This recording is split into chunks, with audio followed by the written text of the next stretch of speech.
Assalamualaikum warahmatullahi wabarakatuh. Pada mata kuliah Statistik Lanjutan, kami dari kelompok 7 akan mempresentasikan isi makalah kami dengan judul materi Statistik Non-Parametrik. Saya, Dian Mukhlisa, selaku moderator, akan memimpin berjalannya kegiatan ini dari awal hingga selesai.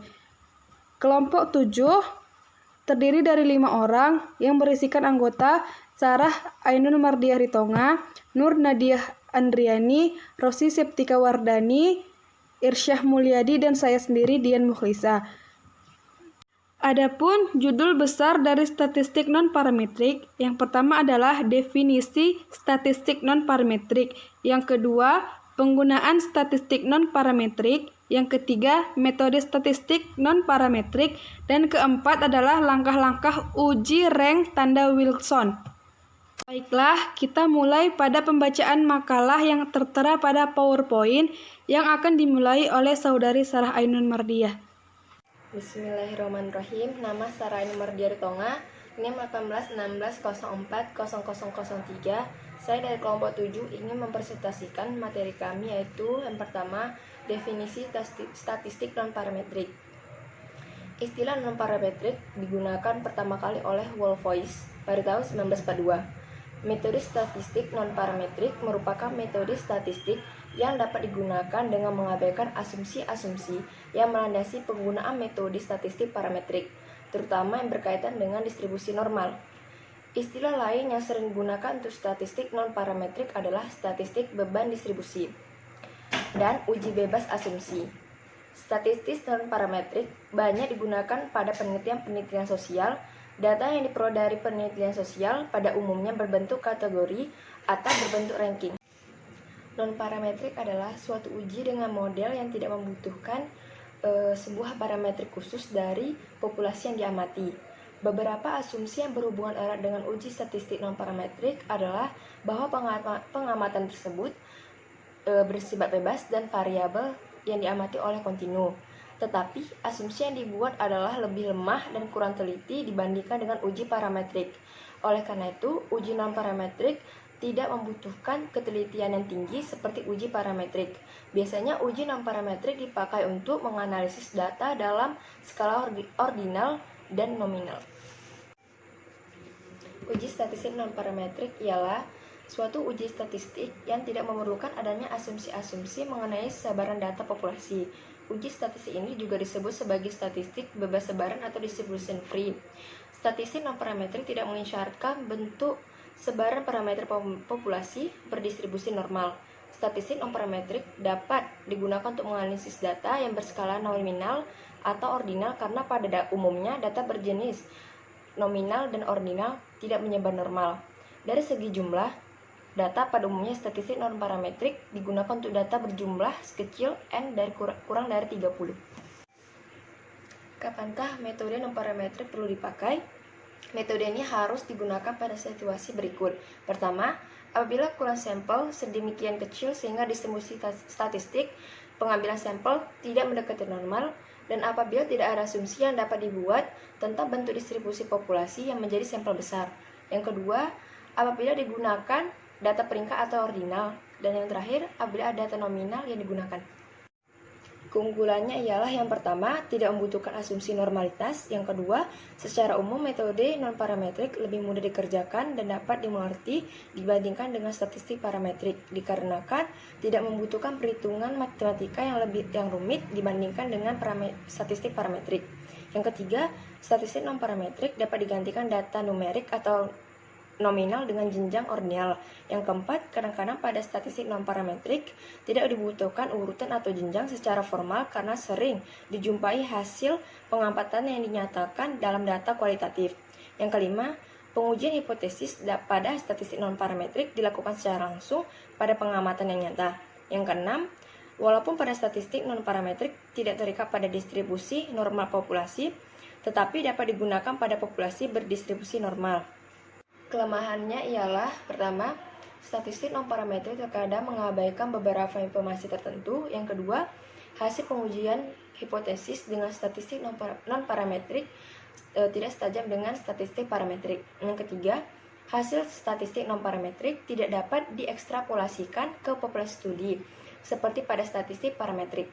Hal ini dikarenakan statistik non-parametrik mendekati eksperimen dengan sampel kecil dan umumnya membandingkan dua kelompok tertentu. Beberapa uji non-parametrik, yang pertama, uji tanda berpasangan, yang kedua, uji peringkat 2 sampel Mann-Whitney, yang ketiga, uji peringkat 2 sampel Wilcoxon, uji korelasi peringkat Spearman, dan uji koordinasi kendali, dan terakhir uji Rans. Penggunaan statistik non-parametrik pada pengaplikasian pertama ialah dua sampel saling berhubungan, tes parametriknya, uji T dan uji Z, tes non-parametriknya, sign test, Wilson Science Rank, McNemer-Change test.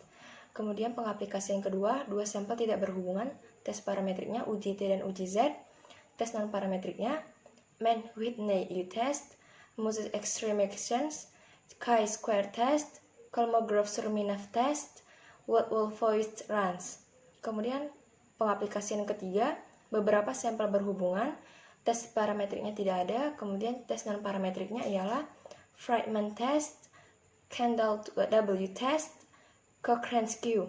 Kemudian pengaplikasian terakhir ialah beberapa sampel tidak berhubungan, tes parametriknya uji ANOVA atau uji F, tes non-parametriknya Kruskal-Wallis test, chi-square test, median test. Macam-macam uji non-parametrik. Yang pertama, uji tanda berpasangan. Uji tanda adalah uji non-parametrik yang digunakan pada saat situasi di mana data tidak dianggap normal atau datanya bersifat ordinal. Asumsinya adalah distribusinya bersifat binomial. Binomial berarti memiliki dua nilai.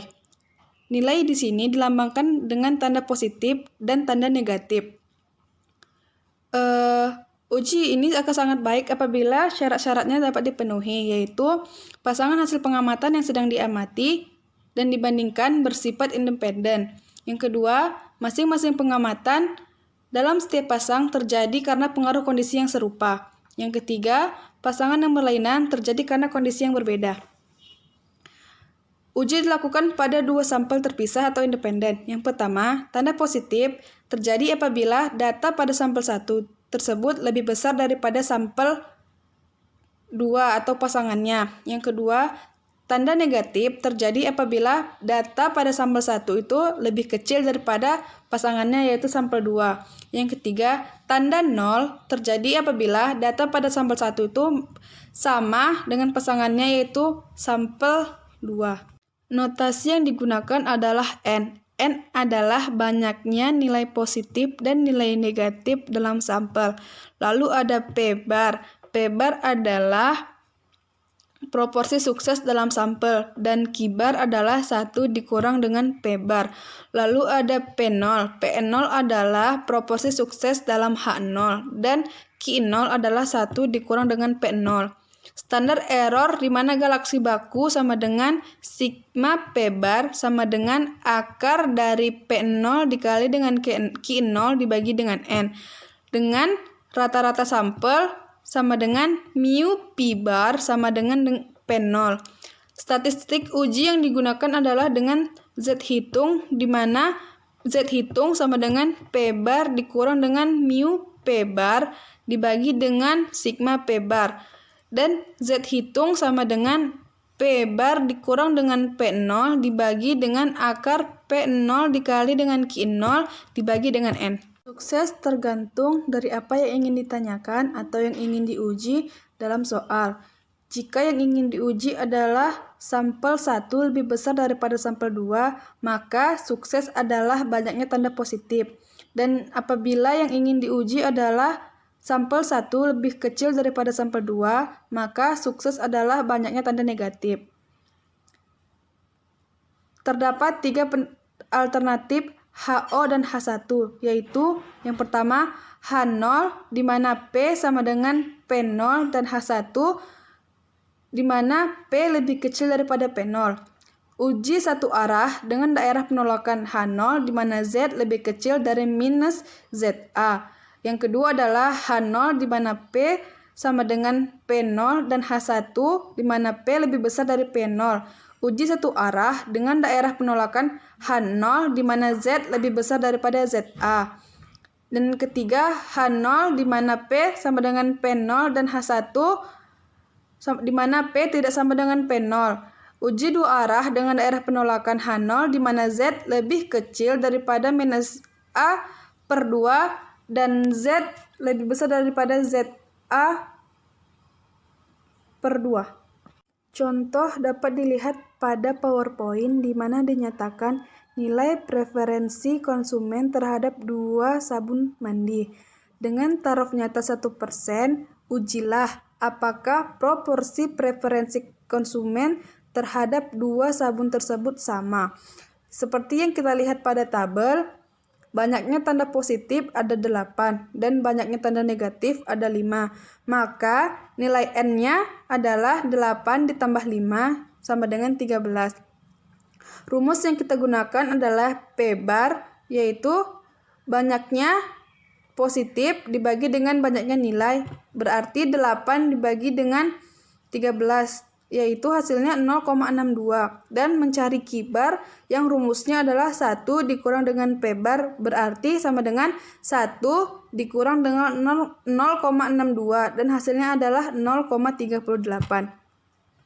Jika kita asumsikan bahwa sabun Lux lebih disukai daripada sabun Gift, maka sukses dalam sampel adalah P bar di mana proporsi banyaknya tanda positif dalam sampel.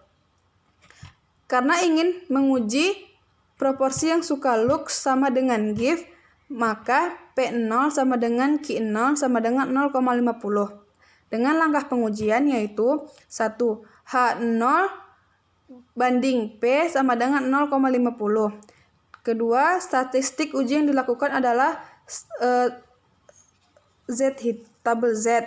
Yang ketiga, uji yang digunakan adalah uji dua arah. Yang keempat, taraf nyata pengujian adalah alfa di mana 1%, di mana alfa dibagi 2 sama dengan 0,5% sama dengan 0,005. Yang kelima adalah daerah penolakan H0. Yang keenam adalah nilai statistik uji, di mana Z hitung sama dengan P bar dikurang dengan P0 per akar P0 dikali dengan Q0 dibagi dengan N, yaitu sama dengan 0,62 dikurang 0,50 per akar 0,50 dikali 0,50 dibagi dengan 13. Hasilnya adalah 0,12 per akar 0,25 dibagi 13 sama dengan 0,12 per akar 0,0192 sama dengan 0,12 per 0,13867 dan hasil akhirnya adalah 0,87. Yang ketujuh adalah kesimpulan. Kesimpulannya adalah Z hitung sama dengan 0,87 ada di daerah penerimaan H0. H0 diterima proporsi konsumen yang menyukai Lux masih sama dengan yang menyukai sabun Gift. Baiklah, saya Rosi Septika Wardani, NIM 1816040021. Saya akan melanjutkan pembahasan dari Dian Muklisa. Yang pembahasan selanjutnya adalah 2. Uji Mann-Whitney. Uji ini merupakan uji beda 2 rata-rata parametrik dengan menggunakan sampel-sampel berukuran kecil. Langkah pertama pengujian ini adalah pengurutan nilai mulai dari yang terkecil hingga ke yang terbesar. Pengurutan nilai ini dilakukan tanpa pemisahan kedua sampel. Dan langkah selanjutnya adalah lakukan penetapan rank atau peringkat dengan aturan peringkat ke-1 diberikan pada nilai terkecil di urutan pertama dan peringkat tertinggi diberikan pada nilai yang terbesar. Jika tidak ada nilai yang sama, maka urutan sama dengan peringkat. Dan jika ada nilai yang sama, maka ranking dihitung dengan rumus peringkat sama dengan sigma sigma urutan data yang bernilai sama dibagi dengan banyak data yang bernilai yang sama. Dan contohnya bisa kalian lihat di PPT atau bisa kalian lihat juga di makalahnya. Notasi yang digunakan pada uji Mann-Whitney ini adalah R1 sama dengan jumlah peringkat dalam sampel pertama, dan R2-nya adalah sama dengan jumlah peringkat dalam sampel kedua. N1 sama dengan ukuran sampel pertama, N2 sama dengan ukuran sampel kedua. Kedua sampel tidak harus sama. Rumus rata-rata R1 yaitu sama dengan X R1 sama dengan N1 dalam kurung N1 ditambah N2 ditambah 1 sama dengan di dalam tutup kurung dibagi dengan 2. Rata-rata R2-nya yaitu X R2 sama dengan N2 dalam kurung N1 ditambah N2 ditambah 1 tutup kurung dibagi dengan 2. Dan standar error atau galak bakunya yaitu sama dengan akar dari N1 dikali N2 dalam kurung N1 ditambah N2 ditambah 1 tutup kurung dibagi dengan 12. Dan rumus statistik ujinya adalah R1 dikurang X R1 dibagi dengan standar errornya. Dalam perhitungan hanya R1 yang digunakan karena ia menjadi subjek dalam H0 dan H1. Penetapan H0 dan H1 terdapat 3 alternatif H0 dan H1. Yang pertama adalah dalam H0-nya X1 sama dengan X2 dan pada H1-nya X1 kurang dari X2. Uji satu arah dengan daerah penolakan H0-nya sama yaitu Z kurang dari min Z lambda dibagi dengan 2. Yang keduanya adalah pada H0 X1 sama dengan X2 dan pada H1-nya X besar dari X1 besar dari X2. Uji satu arah dengan daerah penolakan H0-nya yaitu Z besar dari Z lambda. Yang ketiganya yaitu pada H0-nya X1 sama dengan X2 dan H1-nya X1 tidak sama dengan X2. Uji dua arah dengan daerah penolakan H0-nya yaitu Z kurang dari min Z lambda dibagi dengan 2 dan Z besar dari Z lambda dibagi dengan 2. Dan contohnya bisa kalian lihat di PPT-nya atau di makalahnya. Saya akan melanjut ke materi selanjutnya yaitu yang bagian ketiga yaitu uji Wilcoxon. Mana uji Wilcoxon ini yaitu dijelaskan dalam bagian yang lalu, di mana uji Wilcoxon ini bukan saja tanda yang diperhatikan tetapi juga selisih. Yang caranya yang pertama yaitu beri nomor urut untuk setiap harga mutlak selisih, di mana harga mutlak yang terkecil diberi nomor urut 1 dan begitu pula seterusnya. Yang kedua yaitu untuk nomor urut berikan pula tanda yang didapat dari selisih. Yang ketiga yaitu itulah jumlah nomor urut yang bertanda positif dan berikan juga nomor urut yang bertanda negatif.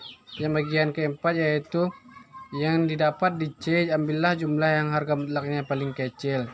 Pengerjaannya yaitu sama dengan uji peringkat 2 sampel Mann-Whitney, hanya fokus kini dialihkan sampel dengan ukuran terkecil, di mana notasinya yaitu N1 di mana ukurannya sampel ke1, N2 sampel ke2, N1 kecil dari N2 yaitu ukuran sampel ke1 selalu lebih kecil dari sampel ke2, W sama dengan jumlah peringkat pada sampel berurutan terkecil. Adalah data pendapatan dari dua kelompok pekerja, di mana Departemen Q dan Departemen Z. Departemen Q yang dimana income-nya atau $1000 per tahun, yang dimana kolom pertama yaitu 6, kolom kedua 10, 3, 15, kolom keempat 32. Urutannya yaitu kolom pertama 1, 2, 7, dan 10. Rankingnya yaitu 1, 2, 6, 10, di mana rankingnya yang berjumlah 19. Dan Departemen Z yaitu income atau $1000 per tahun, yaitu kolom pertama 12, 13, 15, 15, 20, 31, 38, 40. Urutannya 3, 4, 5, 6, 8, 9, 11, 12, dan rankingnya yang di kolom pertama 3, 4, 6, 6, 8, 9, 11, 12. Yang keempat yaitu uji korelasi peringkat Superman, di mana dua uji terakhir ditunjukkan untuk dua sampel yang saling bebas, sedangkan uji peringkat Superman ditujukan untuk penetapan peringkat data berpasangan, di mana konsep dan interpretasi nilai korelasi Superman sama dengan konsep koefisien korelasi pada regresi. Di mana notasi yang digunakan yaitu N sama dengan banyak pasangan data, D1 sama dengan selisih perangkat pasangan data KI, R sama dengan korelasi Superman, di mana penetapan HO dan H1 yaitu yang A yaitu HO sama dengan R sama dengan 0 atau korelasi bernilai 0, tidak ada hubungan, tidak ada kecocokan. H1-nya yaitu R kurang dari 0 atau korelasi negatif. Uji 1 arah dengan daerah penolakan HO sama dengan HO titik 2 lebih kecil dari ZO. Yang B-nya yaitu HO di mana R sama dengan 0, di mana korelasi bernilai 0, tidak ada hubungan, tidak ada kecocokan. H1-nya R sama dengan lebih besar dari 0 atau korelasi positif. Uji satu arah dengan daerah penolakan. Yang C-nya yaitu HO R sama dengan 0, di mana korelasi bernilai 0, tidak ada hubungan, tidak ada kecocokan. H1 sama dengan R sama dengan 0 atau ada korelasi, ada kecocokan. Korelasi tidak sama dengan 0. Uji 2 arah dengan daerah penolakan.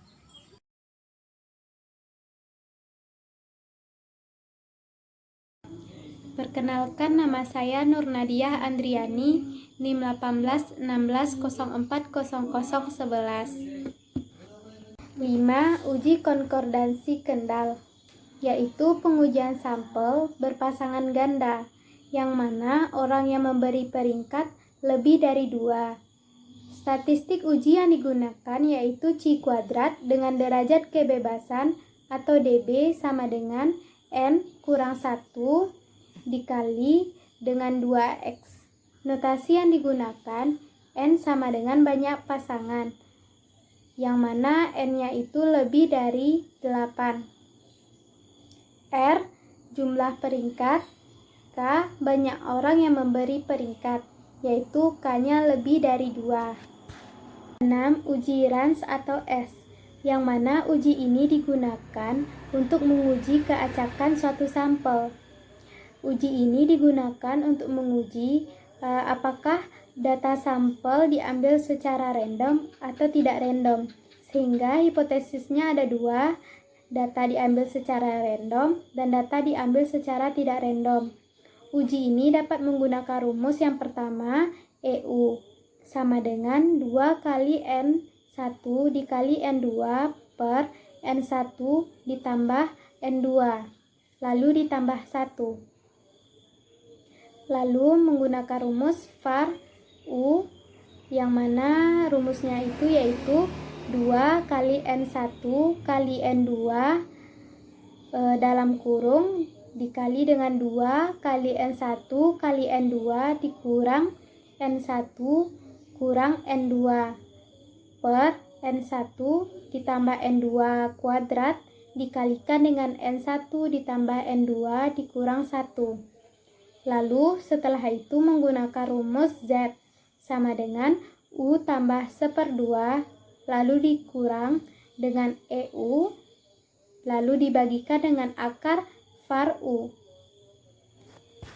Contohnya berikut ini merupakan kecepatan dalam mil per jam, di mana setiap 5 penumpang mobil berhenti pada tempat tertentu dan waktu tertentu. Ujilah hipotesis nol yang menyatakan bahwa data tersebut diambil secara random dengan tingkat kepercayaan 0,05, yang mana datanya dapat dilihat di PowerPoint.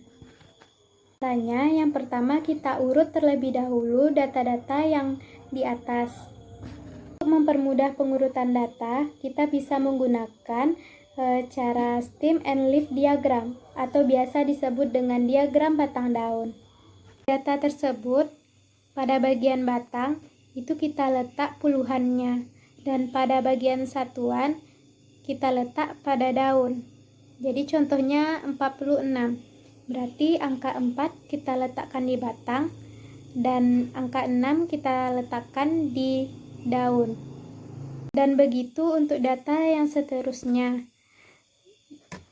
Nantinya setelah kita ketahui jumlah daun, maka jumlah daun dari tiap batang itu merupakan jumlah dari ran. Selanjutnya disoalkan datanya tidak berurutan. Jadi setelah menggunakan cara tadi, kita urut lagi datanya sesuai dengan urutan terkecil hingga terbesar. Selanjutnya kita cari nilai median sebelum masuk ke rumus berikutnya, yang mana nilai median yaitu nilai tengah. Karena datanya ada 50 buah, berarti kita ambil data yang nomor 25 dan 26, lalu kita bagi 2, sehingga dapat kita peroleh angkanya 59 ditambah 60 per 2, hasilnya 59,5. Hingga nilai N1 yaitu di bawah angka dari 59,5, dan jumlah datanya yaitu 25. Dan nilai N2 yaitu jumlah data yang di atas dari nilai 59,5 dan jumlahnya yaitu 25. Selanjutnya bisa kita masuk ke rumus berikutnya yaitu mencari EU seperti yang telah saya jelaskan tadi rumusnya. Kita masukkan datanya 2 kali 25 kali 25 per 25 ditambah 25 dan ditambah 1, sehingga hasilnya 26. Dan setelah mencari EU, kita cari var U. Masukin juga nilai-nilai yang telah kita peroleh, sehingga diperoleh 2 kali 25 kali 25 dikali 2 kali 25 kali 25 kurang 25 kurang 25 per dalam kurung 25 ditambah 25 lalu dipangkatkan dan dikalikan dengan 25 ditambah 25 kurang 1, sehingga hasilnya diperoleh 12,449. Selanjutnya kita mencari nilai ran dengan cara memberi tanda negatif untuk nilai yang di bawah median dan tanda positif di atas nilai median, dan kita beri tanda negatif dan positifnya pada data yang ada di soal, bukan data yang telah diurutkan, karena itu untuk mempercepat kita mengetahui nilai ran. Untuk lebih jelasnya, teman-teman bisa melihat pada bagian makalah ada data yang sudah diberi warna. Karena dapat diketahui data yang pertama dan data yang kedua pada di soal yaitu bernilai negatif, dan data yang ketiga bernilai positif. Dan data yang pertama dan kedua karena mereka negatif itu disebut satu rans. Sehingga setelah kita urutkan nilai negatif dan positifnya, di sana dapat kita ketahui bahwa jumlah rannya yaitu 20. Setelah itu barulah kita dapat masuk ke rumus Z, yaitu U tambah setengah dikurang EU per akar var U. Kita masukkan nilai U yaitu tadi nilai rans yaitu 20. Ditambah setengah, lalu kita kurang dengan nilai EU, yang mana nilainya yaitu tadi 26, lalu kita per dengan akar var U, yang mana nilai var yaitu 12,449. Lalu dapat hasilnya sama dengan min 1,57. Setelah mencari Z hitung, lanjut kita mencari Z tabel, yang mana itu menggunakan taraf signifikan yaitu 0,05. Karena dia melalui dua sisi atau dua arah, maka Z-nya kita per dengan 2, sehingga di sana dapat kita peroleh nilai Z tabelnya yaitu 1,96 dan 1,96. Karena nilai Z hitung berada di antara nilai Z tabel, maka dapat kita peroleh bahwa HO diterima. Karena HO-nya yaitu data yang diambil secara random. Sekian dari presentasi saya. Terima kasih. Cukup sekian pembahasan dari kelompok 7. Apabila ada kesalahan dalam penyampaian isi makalah, maka kami meminta maaf kepada para audiens. Dan saya akhiri dengan wabillahi taufiq wal hidayah. Wassalamualaikum warahmatullahi wabarakatuh.